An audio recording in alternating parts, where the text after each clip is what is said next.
Okay, welcome everybody. Welcome to our last and final product showcase of TMF Week 2023. We'll give everybody a few minutes to get stuck in and join the session. I know that everybody's probably trying to cram some lunch food in. That'll be something that Chris and I will grab after this if you're on the East Coast. Of course, thank you so much for everyone that has spent some time with us during the course of this week. We got a bunch of really great sessions coming up this afternoon, as well as a Montrium eTMF customer day. So if you want to get a perspective on how our customers are using our platform, it's actually open to the public. So tomorrow we have a customer day where there's some talks on what our vision is for our platform, where do we want it to go. There'll be some training as well as a couple of other really great sessions. So head over to the agenda to check out some of those things for tomorrow's sessions. Perfect. Before we get started, Chris, what's been your favorite presentation or session so far at TMF Week?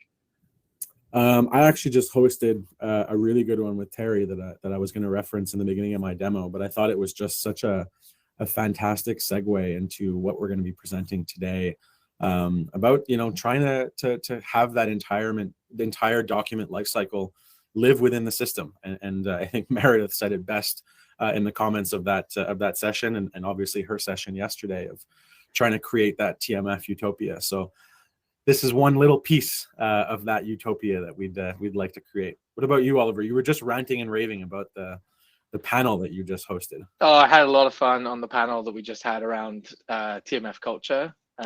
Really awesome. So if there were if any of the panelists are here that were on that session, you guys crushed it. It was amazing. And I'm sure those that attended that session will also agree with me. So one quick thing before we get started, those of you who can see me on my camera, I'm wearing this really snazzy t-shirt called TMF Superhero. If you want one of these t-shirts, I'm going to post a link in the chat. Until the end of this, until the end of today, go over and follow Montrium's LinkedIn company page. I just posted the link in the chat. If you go over and follow between now and the end of today, I will take a look at the people that followed in that period, and I'm going to pick someone at random.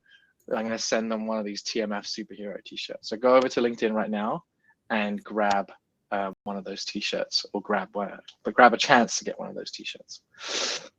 Perfect. All right, so let's jump into it. So as Chris mentioned, today we're going to focus on one small part, but one important part of that TMF utopia that we've been talking about over the course of TMF Week this week, and that's really around drafting and authoring documents in the system that they will ultimately be filed in. And we're going to show you how you can use some of the built-in workflows, the configuration of the system to be able to streamline author productivity with workflows. I'm joined by my colleague and friend Chris Saint-Amour, who's the head of solutions consulting here at Montrium, and my name is Oliver Pierce. I'm the director of marketing. So let's get into it. So before we jump into showing you the system itself, I thought it would be important for us to kind of address some of the problems that we've probably heard a lot about during TMF Week this week. Is really what's wrong with traditional document management, right? And I think for those of us that are seeing the TMF, or those that on the line that see the TMF more as a repository or an archive, or if we have folks in our teams that maybe think of TMF in that way, like, oh, I have to do it, it's a regulatory requirement, we got to archive the TMF. But we're here to tell you that there's a lot of things that actually, systemically can impact your processes if you're not trying to move towards managing and creating that documentation in the system that it will be filed in. So, we have some of those things like standardization of formatting, right? Like, it's very difficult for us to gain access to templates. Maybe people are using out-of-date templates. It's difficult for us to control that. Team members often create documents on their desktop or in other systems that they would like to use. And there we tend to sort of have issues where we're trying to get documentation to the system after the fact, and then we might have some fragmented audit trails, or it's not clear what that life cycle looked like. Centralizing collaboration is challenging. I've heard a lot this week about how folks are still using SharePoints and Teams and things like that to be able to collaborate on documents. If we're not centralizing all of our stakeholders in one place, then we've got to do a lot of work after the fact to go out and collect that documentation. If we create it directly in the system, or as much of it as we can, it streamlines that process towards the end.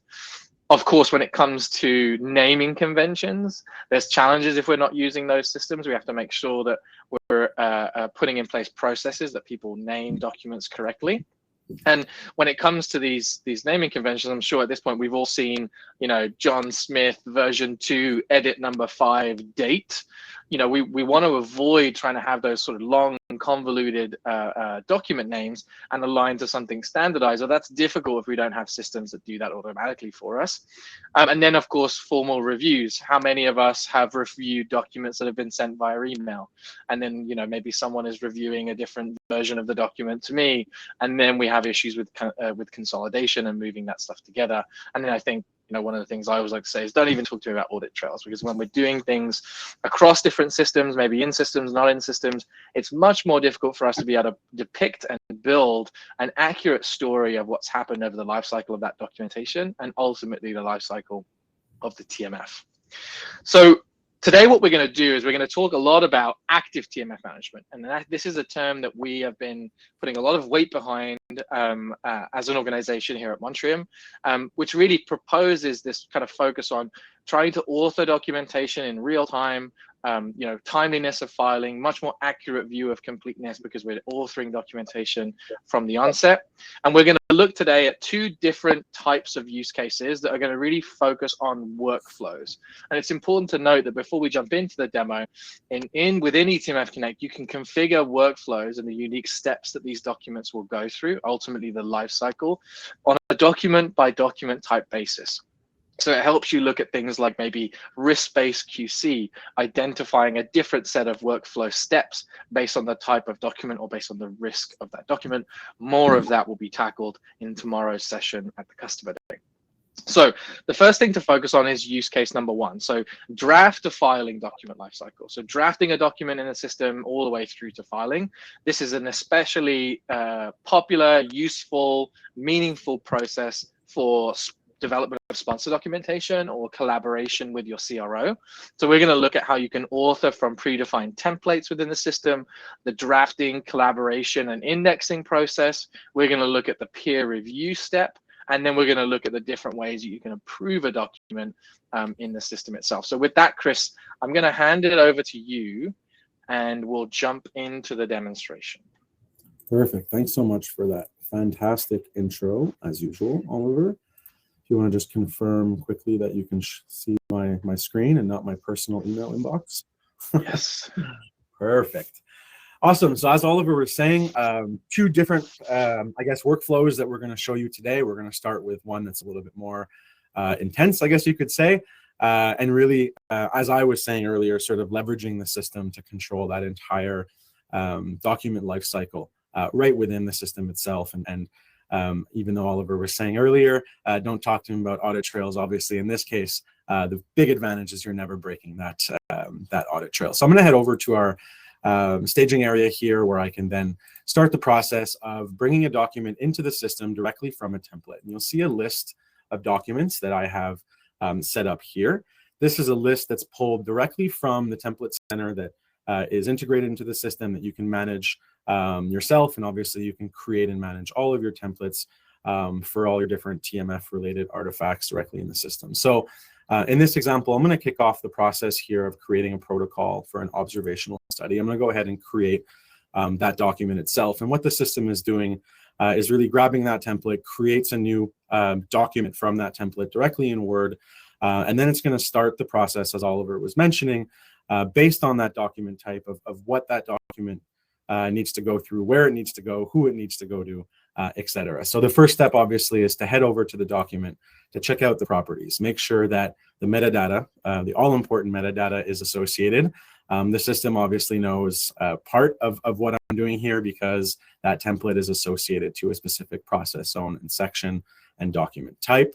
I would then continue, enter my country and site information, apply a document owner, and I would go and save and file in study over here. So as I head back to my navigator, obviously that first step is, well, we got to now, create an author, author that document, so that protocol, directly in Word. So by clicking on the link, you'll see that my system's going to open this document up in Word. You can see this is still a template over here, so I would open it up in Word, head into the document itself.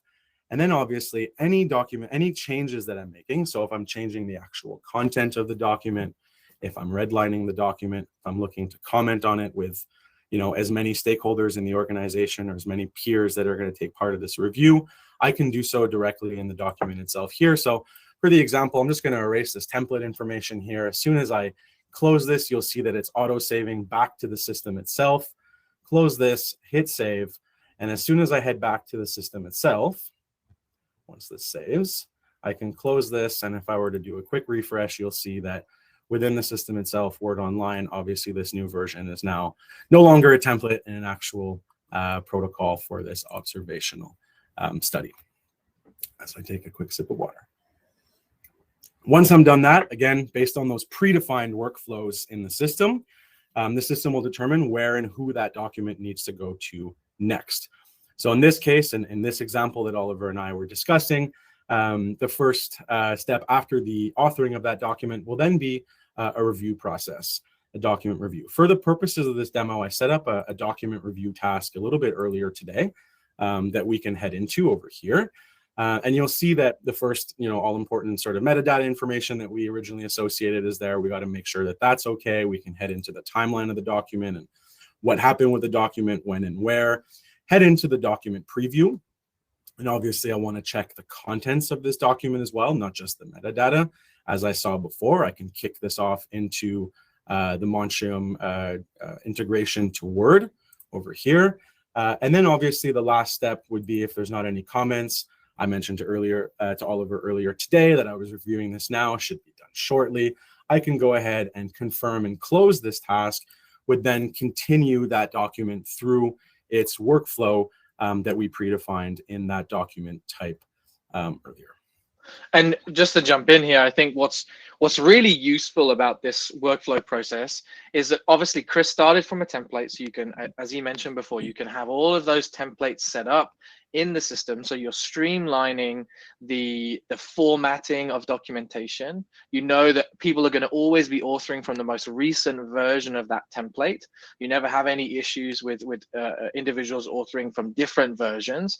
And then when it gets to that review step, you can actually predefine who the default reviewers and approvers are based on the different types of documents that you have. So, maybe if there's documentation that's site focused or maybe data management focused, you can pre-assign key SMEs internally to be involved in managing and owning the life cycle of those documents. So it's just really nice to have the system do work for you and automate those steps, really starting with that authoring the document from the beginning. Absolutely. Thanks so much, Oliver. Much appreciated. So as you saw, I was sort of clicking through my tasks here again.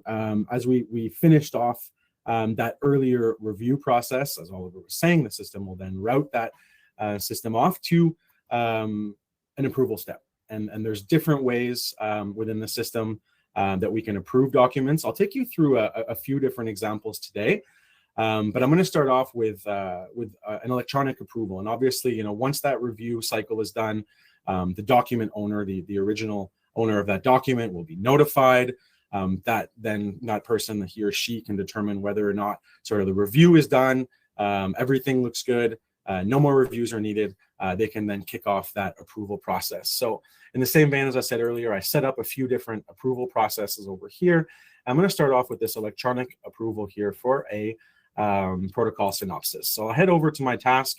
You're probably all familiar with this view by now. You're going to see it a few times, but again, much in the same vein as I did earlier, you check the metadata, you check the actual contents of the document. You can again kick that off into Word if you want to go through the documents at the contents at a more granular level, and then you can simply either reject the document and provide your reasoning, or you can approve the document, confirm, and close. And then obviously that placeholder that was associated to the document would then go from incomplete to a final record into the system. So that's an electronic approval within the system. As you probably saw when I was pulling up my tasks, you'll see there's also electronic signature possibilities. So we do have a native integration to Adobe's 21 CFR Part 11 tool. So just to show you sort of how easy that is, show you two different parts of that process. First one being the placement of an actual e-signature and I pulled up the wrong document. I knew I would do that. Gonna head to the signature placement of this protocol signature page 1002 over here. You'll see that it's authoring that document, converting it to PDF, obviously from that initial Word document that we created, and as simple as dragging and dropping your signature and sending it out for signature over here. You are sending that document out for that final approval. If you're on the other side of the equation and someone already placed that signature and you're the one signing a document, again, I set up a task for that earlier for this electronic signature. Simply head over to the task. Again, you want to do that final review, check to make sure your information is okay, your document preview is okay, and then you're going to go ahead, approve, sign and close your task. In the same fashion as earlier, as my Adobe window popped up, it does so again. Go through the document, nice and easy, go to where I need to sign, click to sign, and close off that task. And again, that document placeholder will go from an incomplete yellow to a green placeholder saying that document is now signed and final filed into the system. And so what I think is really interesting about this is obviously we talked about the digital signature being Part 11 compliant. So obviously when you get to that step as an approver, someone that's going to be applying their signature, you'll also have to go through the process of re-authenticating, selecting the reason for signing, and all of that information that's relevant and required for the application of Part 11 signatures. You'll have to go through and do those steps to be able to apply that signature. And once that signature has been made, the task will be closed, like Chris mentioned, and then that document will be filed in the correct location based on the metadata that's been defined. So it really just gives you that overview of how a document, it can go from draft, authoring from a template, being able to push that to collaborators, where you're drafting that document, commenting, redlining, using the native integration with Word, and then going through the formal review. And like Chris said earlier, you can, as the document owner, you can continue to regenerate rounds of review until you feel like that document is ready to be approved. So it's not just one review step, it could be 2, 3, 4, however many is required to be able to make sure that that document is ready to be approved and filed. And then we get to the signature. And of course, we kind of focus on 2 types of approval in the system. So you can do electronic approval like Chris showed, as well as electronic signature. But you can also select no approval if there's no approval required on a document, and you can also do a wet ink if that's something that your process is requiring. So signing that document externally and then bringing that document in. Now that could be quite useful for maybe documentation that is distributed to sites and they don't have direct access to the signature functionality in the system, or any other use case. But those are just some really, really interesting kind of flows that we've gone through, and you can use these workflows to, like I said, predefine the different steps that it goes through. You can customize the different workflow for every different type of document, right? So maybe your protocol will go through a much more robust workflow with lots more review before it gets approved. But maybe documentation that we're receiving, externally, maybe medical licenses, 1572s, those types of documents, those are going to go through a slightly lighter workflow, perhaps because they represent a slightly lower risk. So let's move on to that. Chris, if you could stop sharing your screen. Absolutely. And I'll just bring up the next kind of focus for us as we finish out today's little demonstration. And we're really going to focus on that use case where we might have records coming from external parties, right? And this is probably more the traditional use case that most eTMF users are used to, where we're receiving and collecting documentation,